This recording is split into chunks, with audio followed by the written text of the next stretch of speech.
Selamat pagi Bapak Ibu Saudara yang dikasihi Tuhan. Jumpa lagi pada hari Selasa tanggal 21 Juli 2020. Baik, pagi ini kita jumpai buku Wahyu pasal pertama ayat 4 hingga ayat yang ke-8. Buku Wahyu pasal pertama ayat 4 hingga ayat 8, di situ ada perikopnya, salam kepada ketujuh jemaat.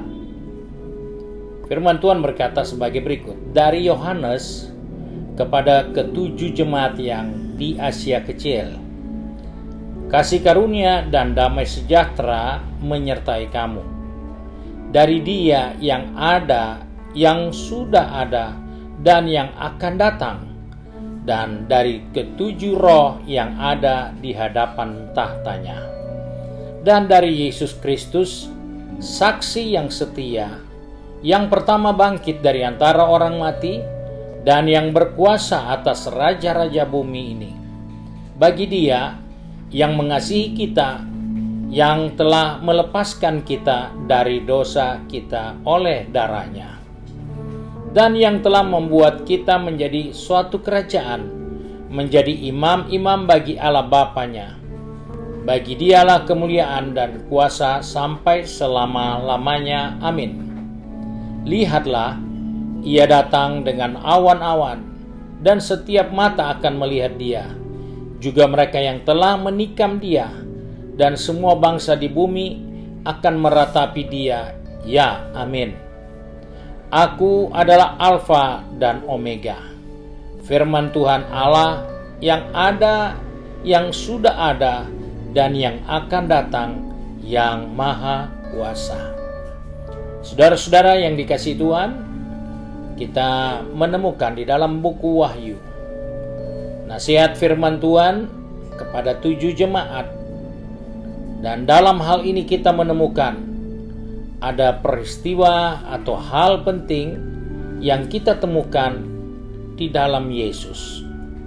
Dikatakan pada ayat yang kelima, Yesus Kristus itu saksi yang setia. Dia yang pertama bangkit dari antara orang mati, dan yang berkuasa atas raja-raja bumi ini. Dia mengasihi kita dan telah melepaskan kita dari dosa kita oleh darah-Nya. Kita menemukan di situ bahwa Yesus adalah penebus dosa kita. Sebab itu sebagai orang percaya, kita menemukan bagaimana keberadaan dan keinginan Yesus dengan manusia. Di situ dikatakan Dia mengasihi orang berdosa, tetapi Dia membenci dosa. Dia mengasihi kita yang tidak bebas karena dosa kita, tetapi Dia tidak mencintai dosa kita. Dia mencintai kita bukan dosa yang ada pada diri kita. Oleh sebab itu, kita diingatkan oleh firman Tuhan bagaimana sikap Yesus terhadap kita orang berdosa.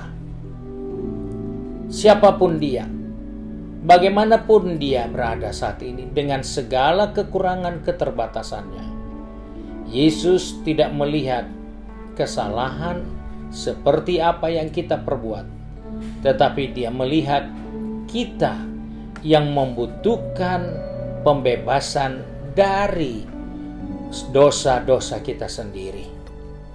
Dia bukan datang untuk memarahi kita karena kita berbuat dosa.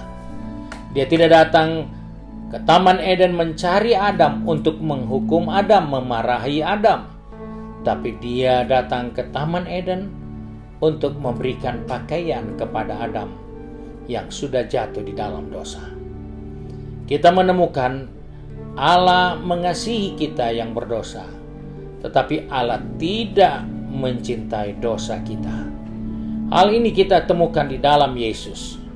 Dalam dalam Alkitab kita menemukan Allah mengasihi kita, Yesus mengasihi kita. Diwujudkan dalam Yohanes 3 ayat 16. Begitu besar kasih-Nya kepada kita, sehingga Dia karuniakan anak-Nya yang tunggal, supaya kita tidak binasa, tapi kita memperoleh hidup yang kekal. Kita menemukan dalam banyak contoh, di antaranya dalam Kisah Rasul 9 ayat 4 sampai ayat 6. Bagaimana Rasul Paulus, seorang penganiaya orang Kristen, menganiaya, membunuh orang-orang Kristen. Tetapi Alkitab mencatat Yesus mengasihi Paulus. Dia membenci dosa yang dibuat oleh Paulus, tetapi dia mencintai Paulus yang berdosa itu. Di situ kita menemukan bahwa Yesus mengasihi orang yang ada di dalam kelemahannya sendiri.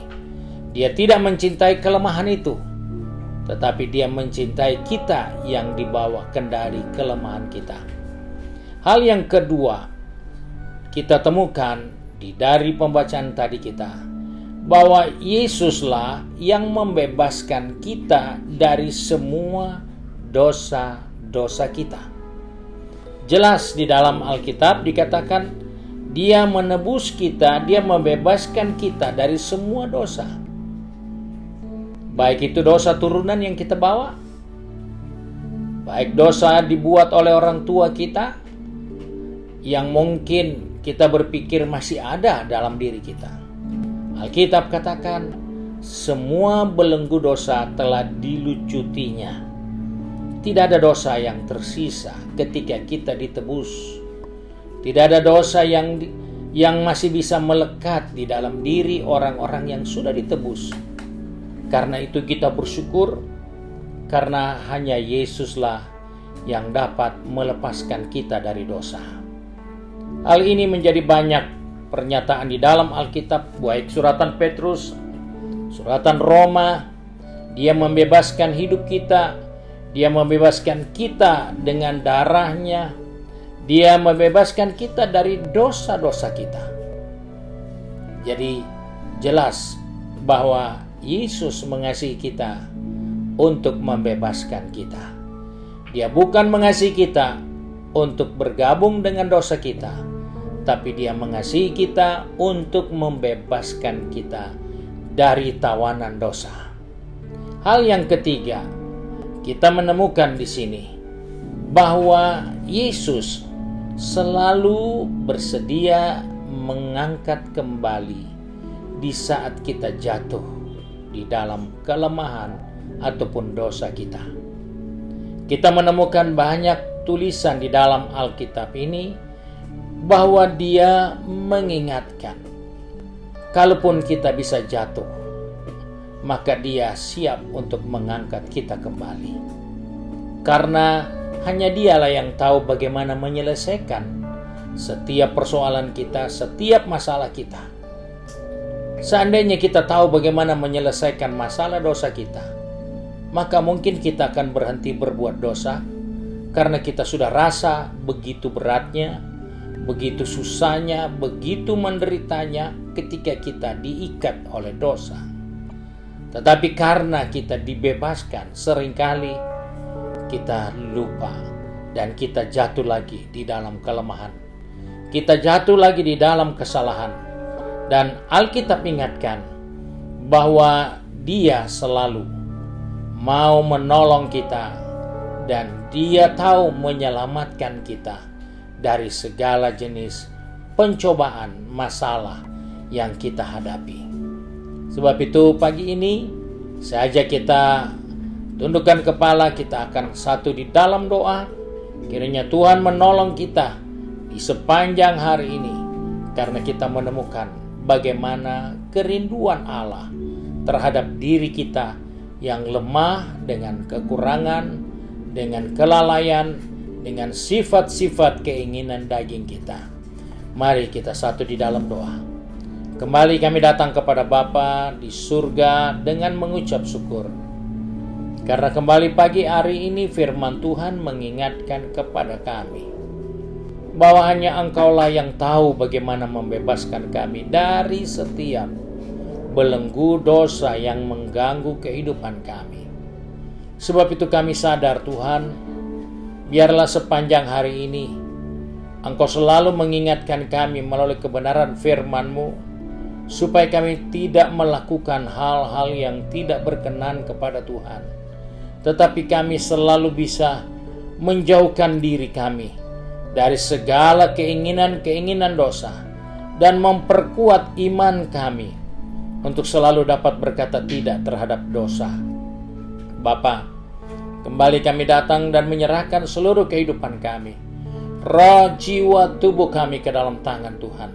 Pegang tangan kami, atur langkah kaki kami, supaya kami boleh berjalan sesuai dengan kehendak-Mu, rencana-Mu, dalam menyikapi apa yang kami akan hadapi sepanjang hari ini. Tolong kami yang akan bekerja, tolong yang akan mencari nafkah, perdagangan, maupun yang sedang akan mengikuti pendidikan di sekolah, juga yang tinggal di rumah. Tuhan, jangan biarkan kami untuk kami melupakan Engkau, mengabaikan Engkau yang begitu mengasihi kami dan melepaskan kami dari semua yang jahat. Sebab itu kami bersyukur untuk kebenaran firman-Mu sepanjang hari ini.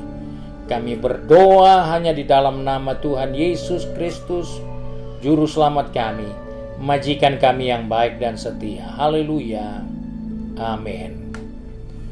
Baik saudara-saudara yang dikasihi Tuhan, hari ini adalah hari Selasa, di mana Pelprip, pelayanan pria Pantekosta, akan beribadah pada jam 6 sore dan akan disiarkan melalui YouTube channel dan Facebook page GPD Bethesda Makassar. Tuhan Yesus memberkati kita.